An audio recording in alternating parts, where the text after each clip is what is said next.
يا مساء الفل، ازيكم يا جماعة؟ ايه الأخبار؟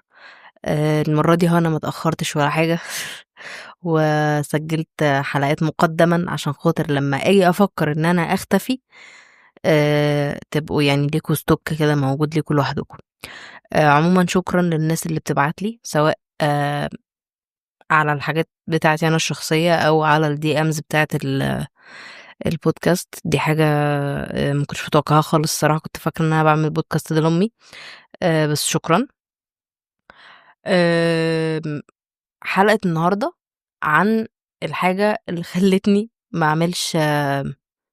أعملش حلقات مؤخرًا، ألا وهي فقدان الشغف.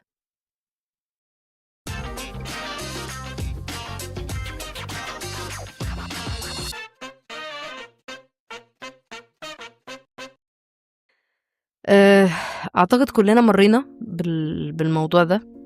أكيد في يوم من الأيام كنت بتصحى الصبح وعينك بتلمع، قلبك سابقك على اللي بتحبه، سواء اللي بتحبه ده بقى شغلك، دراستك، موهبتك، أيًا كان، حتى الناس اللي حواليك. كنت بتجري ورا الحلم وبتضحك رغم التعب، بس فجأة كل ده اختفى. بتصحى الصبح وما فيش حاجة فارقة، بتحاول تكمّل بالعافية، وكل حاجة كنت بتحبها بقت فجأة عبارة عن عبء. فإيه اللي بيحصل؟ وليه فجأة بنفقد الشغف؟ وليه الإحساس ده مؤلم أوي كأنك فقدت جزء منك أنت شخصيًا؟ في الحلقة دي هنتكلم عن فقدان الشغف وعن أسبابه وأنواعه، وهنحاول نلاقي طريق نرجع بيه لنفسنا. طيب، في بداية الحلقة قبل ما أكلمك عن فقدان الشغف، أحب أسألك، هو إيه هو الشغف أصلًا؟ الشغف هو الشرارة اللي بتخلّيك تصحى من النوم متحمس، يعني الحاجة اللي بتخلّيك عندك طاقة وسط التعب، وبتخلّيك تنسى الوقت، ومش شرط يكون حاجة عظيمة أو مربحة أو وراها عائد، بس بيكون ليها معنى خاص جواك أنت، يعني حاجة بتاعتك، حاجة مش كل الناس ممكن تفهمها، بس هي حاجة بتاعتك. ف ده يخلّينا نفهم كويس إن الشغف مش حالة، ولكنه شعور، شعور بالشغف. فهو الشعور ده يا إما يطلع مزيف يا إما يبقى حقيقي، فمش لازم طول الوقت إن الشغف ده يبقى حقيقي، ممكن ساعات الشغف يبقى مزيف. طيب، أوقات الناس بتخلط ما بين الشغف وبين الهواية. الهواية ممكن تكون وسيلة ترفيه، لكن الشغف هو الشيء اللي بيحركك حتى لو مفيش نقطة ترفيه في الحاجة اللي انت بتعملها، بيديك إحساس بالهوية وبالإنجاز. أما الروتين فده اللي بيحصل ده اللي بيحصل أما الروتين فده اللي بيحصل لما نعيش من غير شغف، فبيبقى اليوم شبه التاني وكل حاجة بنعملها كأنها واجب. الشغف مهم، مهم جدا، لأن احنا من غيره بنحس إننا عايشين بس مش عايشين. ده الشعور كله. ولكن أرجع أقول، هل الفكر اللي منتشر إنه من غير شغف مش هقدر أعيش، من غير شغف مش هقدر أشتغل، مش هقدر أذاكر، مش هقدر أروح التمرين، مش هقدر أعمل كذا، الكلام ده صح؟ الكلام ده توتالي غلط. لأن أنا زي ما قلت لك من شوية إن الشغف مجرد شعور، فأنت مش هتحدد حياتك كلها ولا هتأسس بنية تحتية لحياتك على أساس شغف. الحياة لازم تكمل. الحاجات، المصالح اللي انت بتعملها في حياتك مش طول الوقت محتاجة شغف. فجو بقى بتاع السوشيال ميديا اللي بيتقال لي من دول، بتاع لا حاسس ان انت مش مبسوط في شغلك استقيل، لا حاسس ان انت مش مبسوط في الجامعة روح غيرها. الموضوع مش بالسهولة دي، ومش كل حاجة في الدنيا بتمشي بالشغف. أتطرق معاك لنقطة فقدان الشغف. أنا هنا بتكلم برضو يعني مش جاية أقلل من كلمة شغف على قد ما أنا جاية أوضح إيه هو الشغف. فقدان الشغف مش كسل، لأن في ناس كتير بتشوف إن فقدان الشغف كأنه كسل أو ضعف إرادة، لكن الحقيقة إن هو حاجة أعمق بكتير. أنت مش كسول، أنت مرهق من جوه. الفرق بين فقدان الشغف وبين الاكتئاب إن الشغف حاجة واحدة أو مجموعة حاجات بتفقد إحساسك تجاهها، ولكن الاكتئاب بيغطي كل حاجة، كل حاجة بمعنى كل حاجة، حتى الأكل والشرب والنفس في بعض الأحيان. بس أوقات فقدان الشغف ممكن يكون أول خطوة في طريقنا للاكتئاب لو إحنا ما خدناش بالنا، لو سوقنا العوج من الآخر.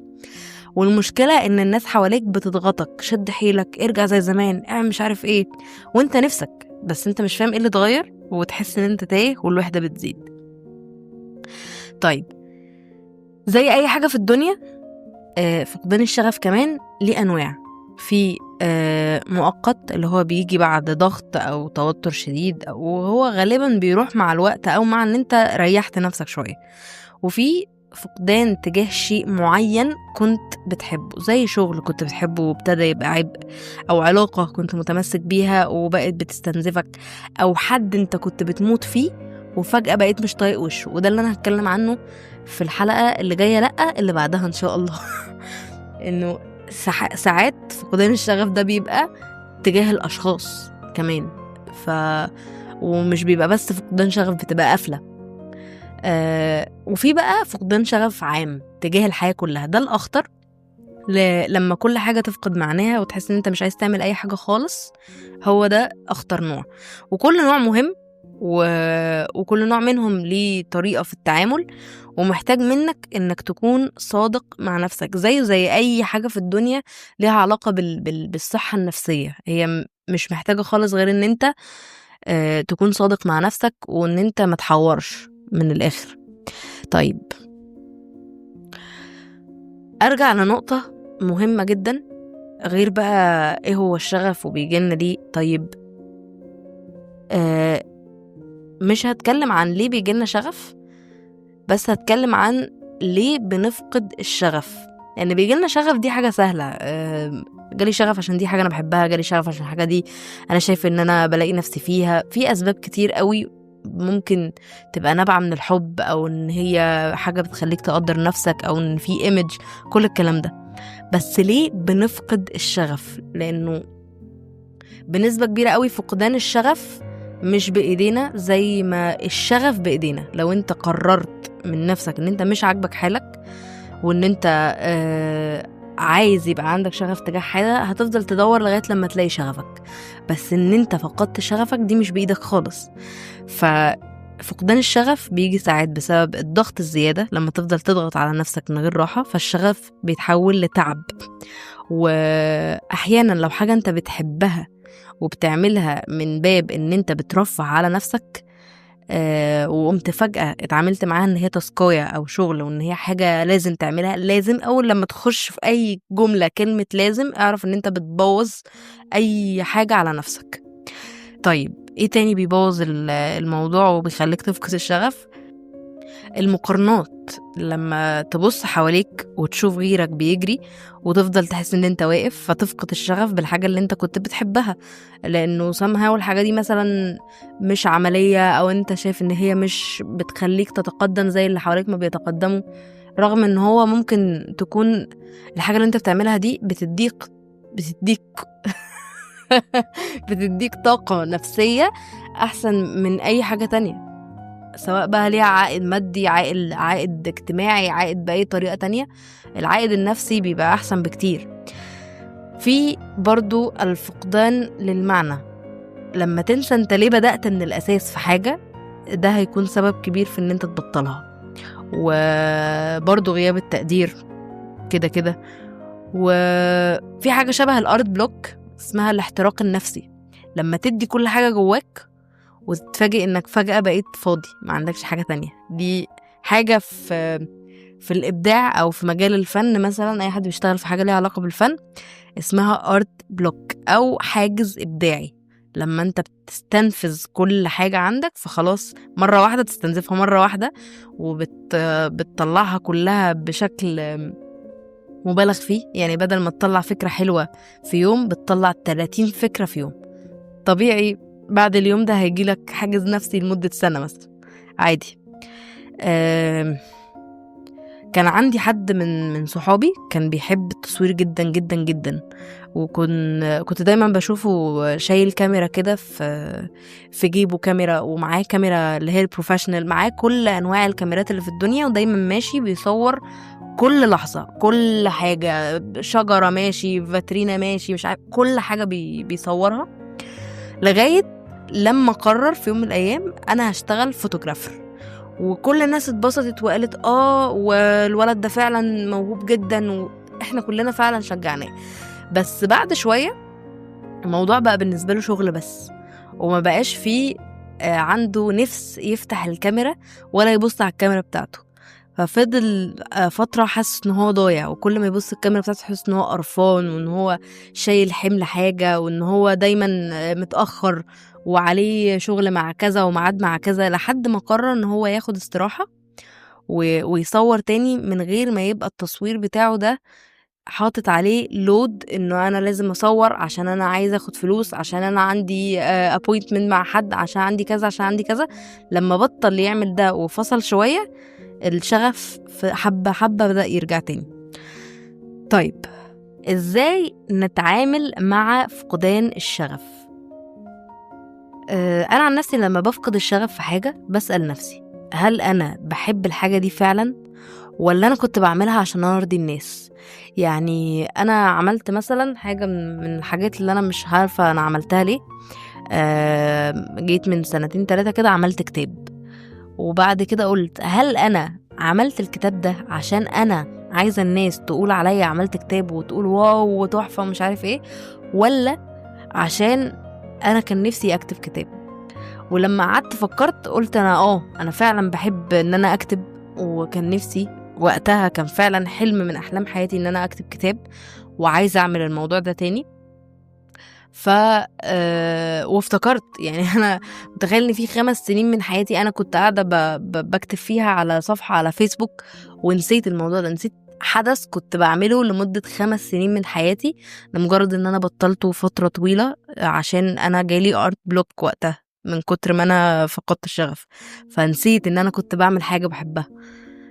لما قعدت ادعبس في الموضوع ده تاني، بدأت ان انا ارجع تاني واكتب تاني واشتغل على كتاب جديد وكل الكلام ده. وعرفت انه الحماس بيروح ويجي، مش شرط ان الحماس يفضل موجود دايما، ولا اصلا هو ده الطبيعي. يعني انا لو دايما عندي حماس ودايما عندي شغف ودايما عندي طاقة ان انا اعمل كل حاجة، مش هبقى انسان، هبقى مكنة. فخد راحة. اوقات كتير الراحة مش بتبقى رفاهية ولا بتبقى استجمام، هي بتبقى وسيلة نجاة. وطبعا طبعا اهم حاجة في الدنيا تبعد عن المقارنات، لان المقارنات في النهارده امشي على الخط بتاعك انت، ابعد عن المقارنات، وابعد عن اي حد بيخليك تقارن نفسك بيه او يقارن نفسه بيك. خليك ماشي على الخط بتاعك انت، مش خط اي حد غيرك. وجرب حاجات جديدة واكسر الروتين، وحط لنفسك اهداف صغيرة، مش لازم كل يوم تعمل انجاز كبير قوي، لا عادي لو حاجة بسيطة تبقى تمام. طيب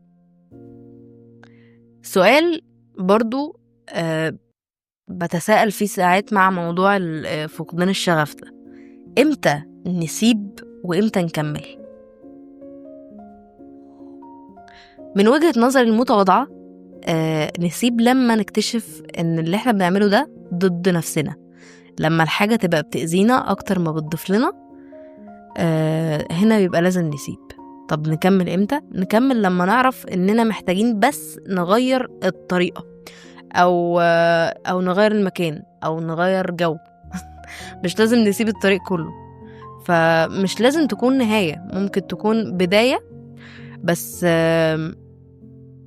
بداية لنفس حلم، يعني حلم قديم هو نفس البداية بتاعته بس من منظور مختلف مش أكتر. في النهاية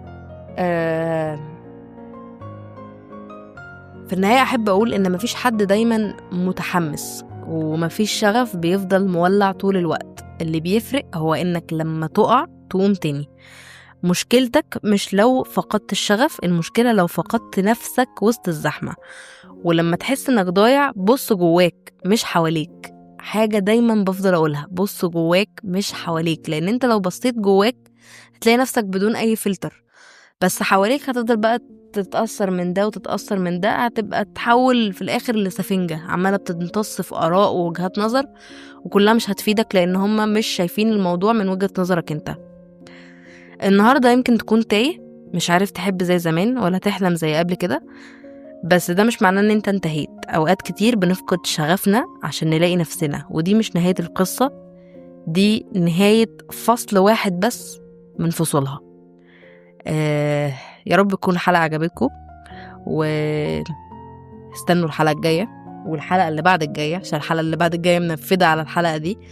وزي ما بعتولي في حاجات كتير قبل كده، أتمنى تبعتولي في الموضوع ده، ونتكلم ونشوف الطريق سوا مع بعض. يلا تصبحوا على خير.